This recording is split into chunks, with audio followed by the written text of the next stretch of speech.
구약을 마감하는 선지자였던 마지막 선지자였던 세례 요한. 그 세례 요한은 자신의 사명을 잘 감당했습니다. 다른 것은 바라보지 않고요, 오직 하나님만을 봤던 그 세례 요한, 죄에 동조하지 않고 오히려 그 죄를 경고하고 또한 규탄하면서 그의 마지막 사명, 특별히 예수의 복음을 예비하는 그런 귀한 일을 잘 감당했습니다. 이런 그의 하나님을 향한 어떤 강직함이 그 당시 분봉이었던 헤롯 왕의 미움으로 사게 되고요. 그래서 결국은 형장의 이슬로 사라지게 됩니다. 근데 한 세대가 지나면 또 새로운 세대가 오잖아요. 세례 요한이 그 길을 잘 예비했기에 요한의 활동과 요한의 희생을 통해서 예수님의 사역이 이제 비로소 시작이 되는 것입니다. 세례 요한을 통해서 세례를 받고 하나님으로부터 너는 내 사랑하는 아들이다라고 하는 인치심을 받은 주님, 그 주님은 세례 요한의 시대가 끝나면서 이제 복음 전파의 새로운 사역으로 시작하고 있는 것입니다. 근데 주님께서 오늘 본문을 통해서 보시면 그 일을 시작하시면서 동력자들을 부르십니다. 제자들을 함께 부르십니다. 그러면서 함께 일하기를 원하시는 것입니다. 근데 이 제자들, 동력자들의 면면을 보면요, 좀 의아스러워요. 하나님 나라라고 하는 아주 거창한, 광대한, 장대한 그 하나님의 귀한 사역, 어떤 규모와 폭발력을 감히 감당할 어떤 그런 귀한 일들임에도 불구하고 그 하나님 나라를 위해서 함께 일해야 될 그 제자들의 면면은 어떻게 보면 어울리지 않는 거예요. 갈릴리 해변에서 고기를 잡는 사람들을 제자로 부르신 것입니다. 우리 그렇잖아요. 어떤 일을 감당할 때 항상 뭘 봅니까? 이력서를 보잖아요. 그래서 이 사람이 뛰어난 사람인지, 좋은 스펙을 가지고 있는지, 또 대단한 능력을 갖고 있는지, 이런 것들을 먼저 보는 것 아니겠습니까? 더군다나 세상 일이 아니에요. 어떤 일이에요? 하나님 나라의 일이에요. 그렇다면 좀 리더십도 있고 뛰어나고 희생적이고 좀 스펙이 아주 좋은 사람들을 골라야 하지 않겠습니까? 아니면 세상적으로 명망이 있거나요, 어떤 선교지 가보면요, 인디안 마을 같은 데 가보면요, 추장만 전도하면요 어떻게 돼요? 그 모든 마을이 전부 다 예수 믿어요. 추장이 말만 하면 되거든요. 그런 사람들을 제자로 뽑으면 훨씬 더 쉽지 않겠어요? 근데 주님께서는 그런 분들을 뽑지 않으셨습니다. 그게 어떻게 보면요, 굉장히 위로가 돼요. 이것은 세상의 권세에 눌려 약해 보이는 우리도 주님과 함께 한다면 하나님의 일을 이루는 것을 목격하여 하나님의 왕되심을 찬양하는 삶을 살게 된다는 것을 알려주신 것은 아닐까라고 혼자 생각을 해봅니다. 이렇게 주님께서는 제자들을 뽑으십니다. 주님의 동력자들을 뽑으시는 거예요. 자, 이런 주님의 동력자들에게 오늘 주님께서 무엇을 말씀하고 계십니까? 함께 살펴보기를 원합니다. 먼저 예수님의 동력자는 무슨 관심, 어떤 가치를 가지고 살아야 하는 것을 주님께서는 가르쳐 주십니다. 오늘 본문 말씀을 보면 예수님께서 무엇에 관심을 가지고 계신지, 예수님은 어디에 가장 큰 가치를 두고 계신지를 알 수 있습니다. 예수님은 30년을 기다리신 후에 세례를 받으시고 사단에게 시험을 받으십니다. 그리고 드디어 갈릴리에서 공생의 첫 사역을 시작하시는데, 예수님이 처음 행하신 말씀이나 사역을 보면 주님의 궁극적인 관심이 어디에 있느냐 바로 알 수 있습니다. 그건 무엇입니까? 하나님 나라에 관한 것입니다. 우리 15절 보실 수 있기를 바랍니다. 이르시되 때가 찼고 하나님 나라가 가까이 왔으니 회개하고 복음을 믿으라 하시더라. 주님께서 첫 말씀이 회개하고 하나님 나라의 복음을 믿으라라고 말씀해 주고 있는 것입니다. 주님의 관심은요, 몽땅 하나님 나라에 있는 거예요. 복음에 있는 것이다 라고 하는 거예요. 근데 어떤 사람들을 평가할 때요, 그 사람이 무엇에 관심이 있고 어떤 가치를 갖고 살아가느냐로 그 사람을 평가하잖아요. 아이들은 보면 아시잖아요. 아이들 수준은 맨날 먹는 것, 장난감, 게임 아니겠어요? 근데 성인이 되면 자신의 직업과 미래, 삶의 의미에 대해서 관심을 갖습니다. 바로 그 사람이 추구하는 것, 그 관심을 결정하는 것을 우리는 가치다라고 이야기합니다. 무엇에 가치를 두고 사느냐, 그 사람의 관심을 이끌어내는 거죠. 어떻게 사람을 대하느냐, 어떤 생각을 하고 있느냐라고 하는 사실입니다. 우리 김재창 장님하고 김봉남 권사님은 60년 동안 이렇게 해로하신 걸 보면서요, 저도 저 자신 좀 반성해 보면서 그러잖아요. 우리가 무슨 생각을 하고 있는지. 어떤 아내가요, 차를 몰고 가다가 접촉 사고를 냈어요. 그러면 이제 제일 먼저 하는 게 뭡니까? 그래도 믿을 건 남편이라고 남편한테 전화하잖아요. 여보, 나 사고 났어. 그러면 남편들 대체 어떻게 반응하세요? 뭐? 차 어떻게 됐어? 내가 운전할 때 조심하라고 그랬잖아. 야, 그거 얼마나 견적이 나온대? 라고들 반응을 합니다. 그러면 뭐 그날 저녁밥은 없는 거죠, 뭐. 그렇잖아요? 따뜻한 밥 먹긴 그런 사람입니다. 그럴 때는 어떻게 해야 되는 거예요? 아, 차 괜찮아. 얼마나 다쳤어? 얼마나 아파? 아, 빨리 병원 가봐. 뒤는 책임질 테니까 빨리 병원 가. 그러면 그날은 진수성찬 받을 수 있습니다. 속으로가 화가 나도요, 좀 그렇게 해야 돼요. 그게 세상 살아가는 지혜고요, 60년 동안 살아갈 수 있는 지혜입니다. 여러분 아시겠어요? 남편들 다 아멘도 아무도 안 하시네. 예. 어디에다 관심을 두느냐가 중요한 거예요. 엄마들, 자식들 좀 혼내지 마세요. 몸이 아파갖고 학교 빠졌다 그러면요, 뭐라 그래요? 조퇴하면요, 얘야 얼마나 아프니? 네가 무리했나 보구나. 좀 그래, 푹 쉬어. 그렇게 말하는 엄마가 도대체 몇 명 있습니까? 이놈 꾀병이지. 게임하고 놀 때는 씩씩거리더만, 씩씩하게 잘도 있더만은 너 수업 빠지면 진도 어떻게 돼? 너 낙제하려고 그래? 아이고 못 살아 내 새끼, 이러면서 가슴 툭툭 치는 게 엄마들 아닙니까? 어디에 관심을 두고 있는 거예요? 정말 아이입니까? 성적입니까? 아내예요? 차예요? 물론 차가 비싸니까 뭐 어쩔 수 없지만, 어디에가 더 가치가 있느냐, 어디에 더 관심이 있느냐에 따라서 우리의 말과 우리의 행동이 나오는 거예요. 그렇다면 묻습니다. 여러분들은 지금 어디에 관심을 가지고 사십니까? 무엇에 가치를 두고 살고 계십니까?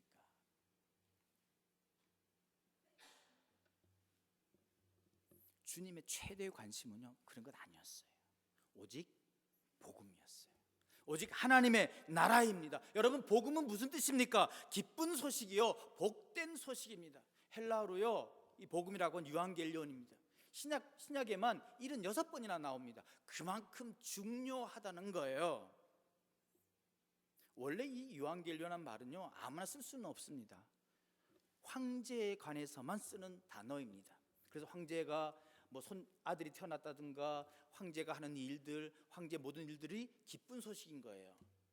그리고 전쟁에서 승리했다라고 하는 이런 소식들만 유앙겔리온입니다. 근데 로마 황제가 사용하던 이 기쁜 소식은 누구에게 해당되는 거예요? 모든 사람들에게 해당됩니까? 그렇지 않죠. 황제에게만, 황제 식구들에게만, 황제와 관련된 사람들에게만 기쁜 소식입니다. 그렇잖아요. 전쟁에서 이겼어요. 그러면 전쟁에 진 사람들한테는요, 이거 슬픈 소식이죠. 기가 막힌 소식이죠. 비참한 소식이죠. 그게 복된 소식입니까? 기쁜 소식입니까? 아니죠. 황제에게만 해당되는 게 기쁜 소식입니다. 근데 그것을요, 예수님께서는 예수님 자신에게서 쓰시면서 이 기쁜 소식은 일부에게 해당되는 것이 아니라 온 백성들에게, 예수를 믿는 모든 자들에게 기쁜 소식이 된다라고 하는 것입니다. 그러기에 복음이에요. 진짜 복음은 바로 예수님이다라고 하는 사실입니다. 예수님의 탄생, 예수님의 생애, 예수님의 십자가 죽음, 예수님의 부활이 바로 복음입니다. 예수님 그분 자체가 복음인 것이에요. 그래서 기쁜 소식입니다. 모든 우리에게 다 해당되기 때문입니다. 황제처럼 그냥 일부에게만 해당되는 소식이 아니에요. 소식들은요, 즐거우면 그 반대편은 반드시 슬픕니다. 기뻐하는 사람이 있다면 슬퍼하는 거예요. 그렇잖아요. 우산장수와 집신장수 아들을 가진 어머니 이야기 잘 아시잖아요. 비가 오면 아들 집신 못 팔까봐 걱정하고, 해가 쨍쨍 나면 우산 못 팔까봐 걱정하고. 그게 바로 우리 삶이에요. 반대로 생각하면 참 좋잖아요, 그죠? 비가 오면 우산 많이 팔아서 좋고, 해가 쨍쨍 나면 집신 팔아서 좋고, 그렇게 생각하면 되는데 그렇지 않은 게 바로 우리 인생입니다. 예수 그리스도의 복음은 온 인류에게 복된 소식입니다. 누구에게만 해당되는 그런 소식이 아니라 예수를 믿는 모든 자에게 기쁜 소식이 된다라고 하는 거예요. 죽어가는 사람을 살리는 것보다 기쁜 소식은 없잖아요. 물에 빠져 죽어가는 한 사람을 건져내도 우리는 기뻐합니다. 그런데 우리 주님은 온 인류를 구원했습니다. 지옥으로 달려가는 자들을 천국으로 인도하신 거예요. 사망에서 생명으로, 저주에서 축복으로 옮겨 주셨습니다. 그러므로 복음은 누구에게나 언제나 복된 소식, 기쁨의 소식인 거예요. 그래서 주님께서 첫 번째, 첫 일성이 때가 찼고 하나님의 나라가 가까웠으니 회개하고 복음을 믿으라라고 말씀해 주고 있는 거예요. 주님의 모든 관심은, 주님께서 평생을 살아가면서 하신 관심은 오직 하나님의 나라, 복음에 있는 거예요. 그렇다면 주님의 동력자 된 우리도 어떤 관심을 가져야 합니까? 바로 복음에 대해 관심을 가져야 하는 거예요. 하나님 나라에 대해서 관심을 가져야 한다라고 하는 것입니다. 그래서 누가 늘 우리는 고백하잖아요. 뜻이 하늘에서 이루어진 것처럼 오늘 우리의 삶 속에서 하늘 아버지의 뜻, 즉 하나님 나라가 이 땅에 이루어지도록 살아가는 것이 바로 올바른 성도의 태도인 것입니다. 매 순간마다 하나님의 나라, 즉 성령님의 다스림 가운데 의와 평강과 희락이 넘치는 삶이 되기를 주님의 이름으로 간절히 축복하는 거예요. 주님께서 바로 우리의 관심을, 내가 너희들을 불렀으니 너희도 그 관심을 가지라라고 오늘 말씀해 주고 있는 것입니다. 주님의 동력자된 여러분들, 여러분의 관심을 어디에 두어야 됩니까? 복음에 둬야 돼요. 예수에게 돼, 십자가에 둬야 되는 거예요. 십자가에 들리는 그 보혈에 우리의 관심을 두어야 한다라고 하는 것입니다. 다른 어떤 것보다도 그 관심을 가지고 거기에 가치를 두고 살아가기를 주님은 우리에게 말씀해 주고 있는 것입니다. 간절히 바랍니다. 여러분의 관심 십자가에 두시길 바랍니다. 여러분의 관심 복음에 두시길 바랍니다. 여러분의 관심 전도에 두시기를 주님의 이름으로 간절히 축원드립니다. 그러면서 주님께서는요, 이 복음을 혼자 선포하지 않으셨습니다. 예수님께서는 사람을 부르세요. 동력자들을 부르세요. 예수님은 갈릴리 해변을 지나가시다가 시몬과 그 형제 안드레를 부르십니다. 그들은 열심히 그물을 던지고 있습니다. 조금 더 가더니 세베대 아들 야고보와 그 형제 요한이 있습니다. 이들 역시 고기를 잡기 위해 그물을 손질하고 있습니다. 주님은 그들을 향해 이렇게 말씀하십니다. 나를 따라오라. 내가 너희로 사람을 낚는 어부가 되게 하리라. 17절 말씀입니다. 여기서 우리는 주님의 동력자로 우리의 관심을 복음에 두고 하나님 나라 두고 살아가는 사람들의 할 일들을 발견하게 됩니다. 바로 사람을 낚는 어부의 사명입니다. 여기 보시면 나를 따라오라고 말씀하십니다. 영어로 follow me, 즉 단순히 나를 따르라고 말이 아닙니다. 영어로는요 come behind me입니다. 즉 내 뒤에 쫓아오라는 뜻입니다. come behind me. 이것은 예수님을 가장 중요한 것으로 여기고 나머지는 두 번째, 세 번째 뒤로 미루라는 것입니다.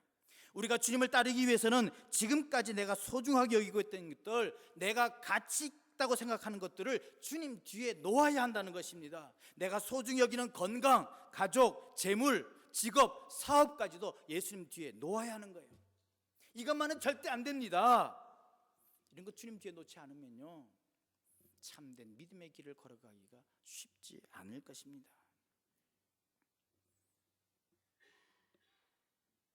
그들이 지금까지 중요하게 여겼던 가치는 무엇입니까? 물고기였어요. 왜? 물고기를 잡아야 살아갈 수 있으니까요. 그렇잖아요? 그들이 중요하게 여겼던 가치는 바로 물고기입니다. 고기를 잡아서 생기를 유지하고 삶을 살아왔습니다. 그런데 이제부터는 그 가치를 예수님 뒤에다 다 버리고 주님께서 원하시는 삶, 뭡니까? 사람을 낚는 어부가 되라라고 하는 거예요. 이제는 가치를 물고기다 두지 말라는 거예요. 가족에게 두지 말라는 거예요. 세상에 두지 말라는 거예요. 어디에 두라는 거예요? 사람에게 두라는 거예요. 사람에다가. 영원한 생명을 소유하기 위해서 저 천국에 대한 소망을 전하는 하나님 나라 복음을 전하는 일에 사람이 필요하다는 거예요. 사람에게 관심을 가지라는 거예요. 사람이 너에게도 중요한 가치가 되겠다는 거예요. 눈에 보이는 돈이나 직업이 아니라 먼저 사람을 소중히 여기는 일꾼으로 만들어준다라고 주님께서는 말씀하고 계시는 것입니다. 그러므로 우리는 복음을 따르는 주의 백성들은 우선순위를 바르게 정해야 합니다. 삶의 가치를 바르게 정해야 합니다. 주님보다 그 어떤 것도 앞에 놓아서는 안 됩니다. 여러분이 잘 아시는 조이 선교회라고 한국에 있습니다. 그 조이의 이름이 뭐냐면요, Jesus first, other second, you third라는 뜻입니다.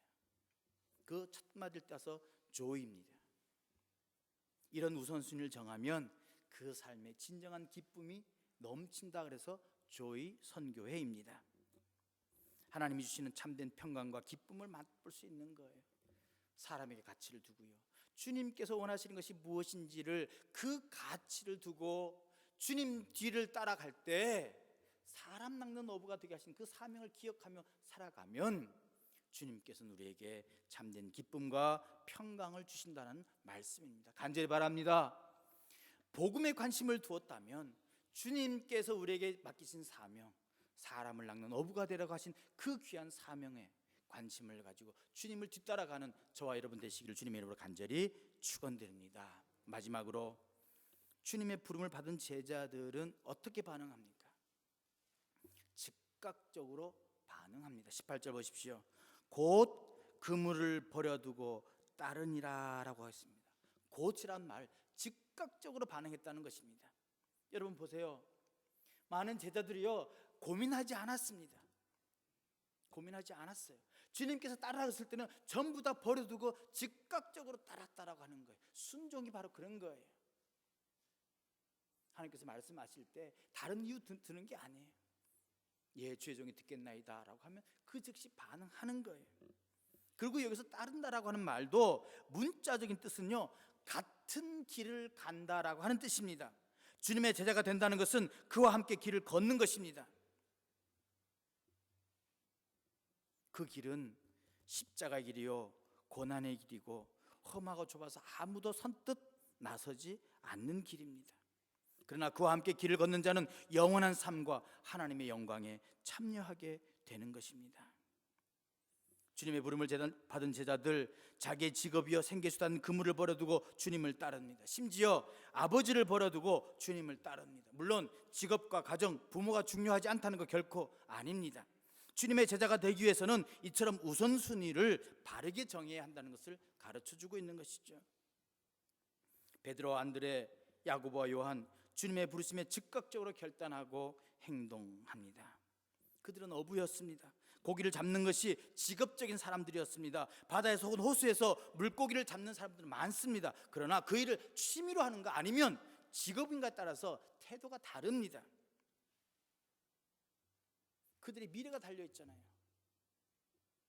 그런데요, 그들은 즉각적으로 반응했습니다. 다 버려두었습니다. 새로운 일에 대해서, 새로운 것에 두려움을 갖지 아니하고 그 과거를 다 버려두고 변화된 모습으로 주님을 따라가는 것입니다.